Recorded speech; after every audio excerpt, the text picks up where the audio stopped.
Hey folks, welcome to the Prepared Homestead. This is Travis. Thank you all for stopping by to watch.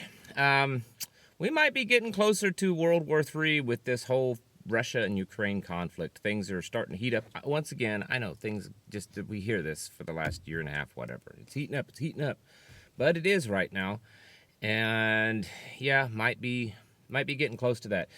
This shirt, I get more comments when I wear this shirt than any other shirt I wear. This shirt is from my buddy, Zach Bauer. He has his own YouTube channel. You can go to An American Homestead YouTube channel.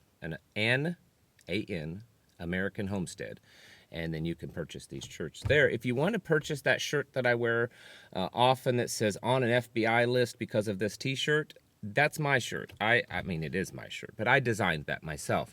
And there is a link down in the description below where you can buy official Prepared Homestead t-shirts that my wife and I have both designed. So, came out in the news this weekend that the United Kingdom is sending troops on the ground, boots on the ground in Ukraine. That's right, you heard that correct. They are sending British troops to have boots on the ground in Ukraine. They've probably had... they have had boots on the ground already as, advisors. But they're sending more troops over there to be trainers. They're training Ukrainian army.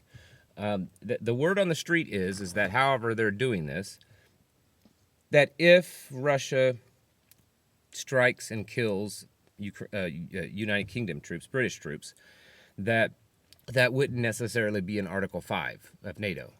But you have to know that sending troops in is just going to escalate, and it's getting NATO closer to that point.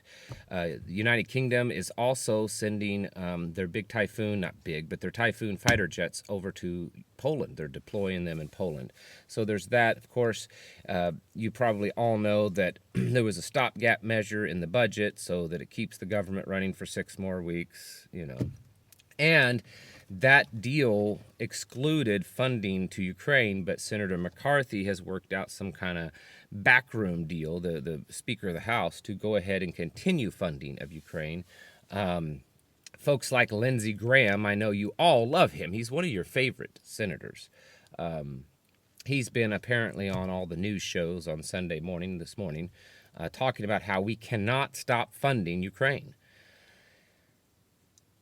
This is all happening, I think, because Ukraine is losing the war. And I've said this before, I'm not picking sides. I want this to end. I don't want any war, right? I don't want, my personal desires is that there's not a war. But there is, and I believe that Russia is really handing it to them. If you look at not just media from Russia, but if you look at news out of most of Europe, it's all very different than what is being told here in the United States. And Russia's really giving it to them. And in Ukraine, they're running out. They're running out of troops. They're running out of people. They're conscripting old men, and they're conscripting young people, and they're conscripting mentally disabled people to go fight. They're looking for cannon fodder anywhere they can to just get troops out there to just drag it out long enough, I think, until the point that NATO is fully involved in it.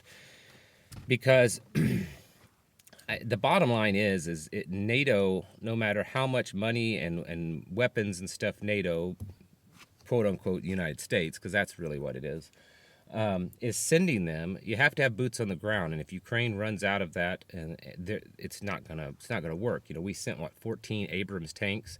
It doesn't matter how great the Abrams tank is. 14 tanks is not going to win a war. I mean, for crying out loud, anyone should be able to figure that one out. There was an article this past journal, the Army War College Journal. Let me get this right. Army War College Journal, the very recent issue. There was an article in it talking about how America cannot go into any kind of World War III or any kind of war with Russia or China without conscripting our own troops, that we would have to start a draft and get our military numbers back to the level that it was during the 70s and 80s, that we just can't do it any other way. So you should be getting yourselves ready for that too.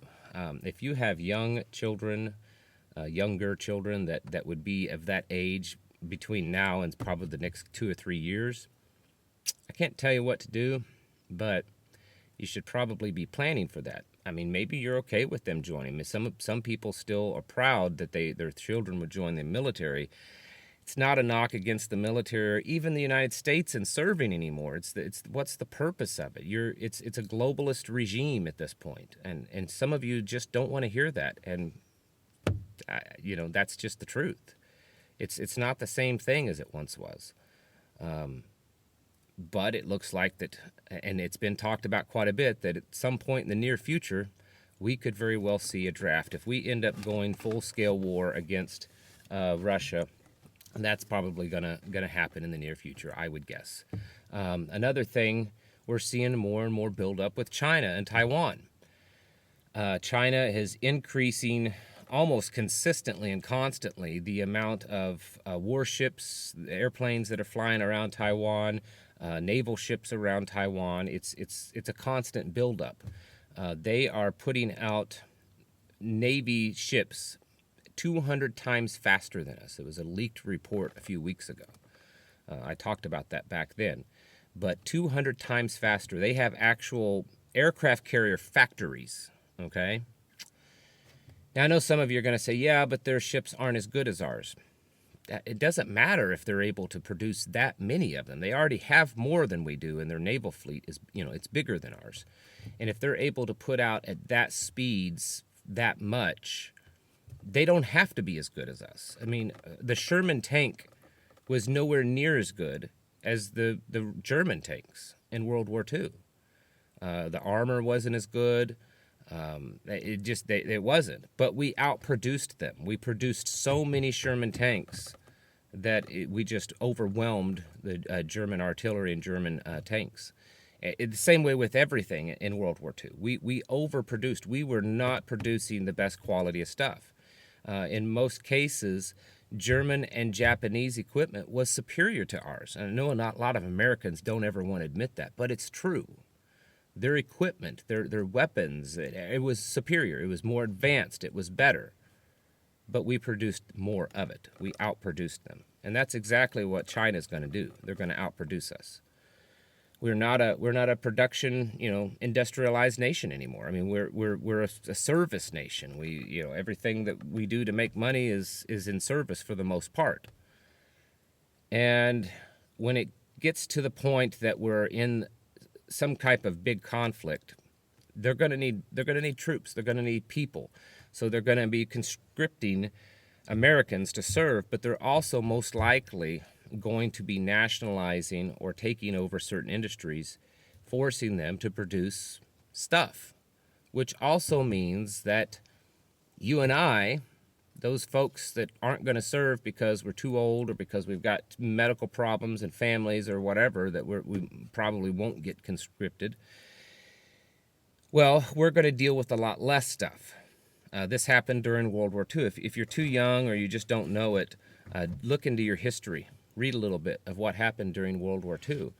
In a lot of ways, for the people back home, it was as bad, if not worse, as during the Great Depression, because there was such a limited supply of things, because so much effort was going to the war. And if that happens again, which it would have to happen for us to be able to wage any kind of real war against China and Russia and the whole BRICS, bloc, they're going to have to force a lot of companies to switch over to wartime production, which means a lot less production of things that you would normally buy. Auto parts, tractor parts, general equipment, even food. It would take a priority. We're getting close to this, folks. I know so many people for the last year and a half, 2 years, whatever, have said that it's just around the corner, and it's to the point now that most people have kind of zoned out. They're not paying attention to it anymore. But I think it's still a definite possibility that we will be seeing more and more increased military action, to the point that we, the United States and NATO, are directly involved in stuff. It's just a constant buildup, and we have to get ready for that. That's why, one of the reasons why myself and many others continually advocate stocking up. Figure out what your weak points are in your preps. Do you have enough food? Are you eating your prep food? Are you, rotating it? Are you eating out of it like a functioning, constant, functioning pantry? Well, sometimes you need to be replenishing that, refilling it. If you have 10 cases of tomatoes, and that's what you want to have, but you've eaten that down to 4 cases, well, you need to be buying some more. Same thing with ammunition, parts. I'd say that the auto parts, tractor parts, various machinery, spark plugs for your mowers and, things like that are going to start getting hard to get once things start kicking up with the war. So it wouldn't hurt to have that. To always have extra, extra belts, extra spark plugs, extra blades for mowers, hardware items, bolts, nuts, screws, that kind of stuff. Various parts for your vehicles, an extra alternator, an extra water pump, that kind of stuff. Things that are just normal things that wear out. Some people, and I completely advocate, especially if you have older vehicles, like this truck here, it's older, to have like a parts vehicle. Find something that's about this same age and that's interchangeable. Maybe it's not running. Maybe it's just a parts truck. It doesn't have a title or something. If you have property, buy it, set it on there. Now you got a parts truck. You can rob parts off of that. This kind of stuff, people need to be really thinking about. Same thing in your home. Things that you're using in your home. Do you have parts to replenish it, backup things? Tools to just make things and to repair things? Do you have that kind of stuff? What are some normal maintenance stuff that just on various things just go out? There's certain things that certain parts to products and machinery just wear out, and they're maintenance items. You should probably have some of those parts on hand. It's going to make things a lot easier, because I would guess that's going to be one of the first things that gets hurt. That and probably ammunition. Because most of the big companies that produce, I know there's a lot of ammunition companies, a lot of small producers, but the vast majority of ammunition on the market are produced by 4, 5, 6 big companies. And most of those companies all have military contracts.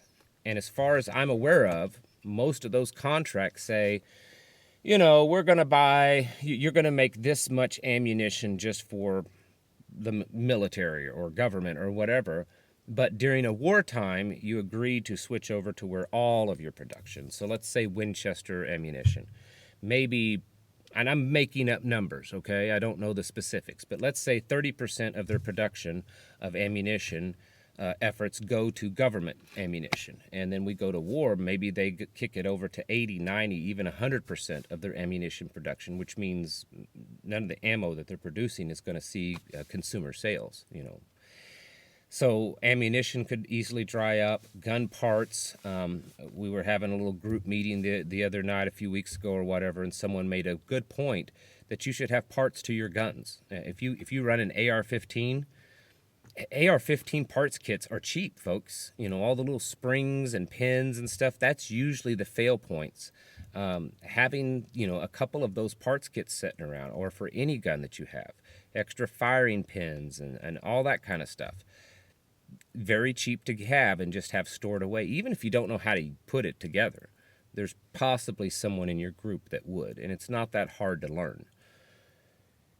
Better be gearing up for it, because it does look like war is getting closer and closer. And as Ukraine starts running out of more stuff, yeah, that means that it's a closer day to where we are involved more directly in this war, and then possibly also China. You need to be getting your houses in order, folks, and preparing yourselves mentally, physically, and spiritually. Thanks for watching, and I'll catch you in the next video.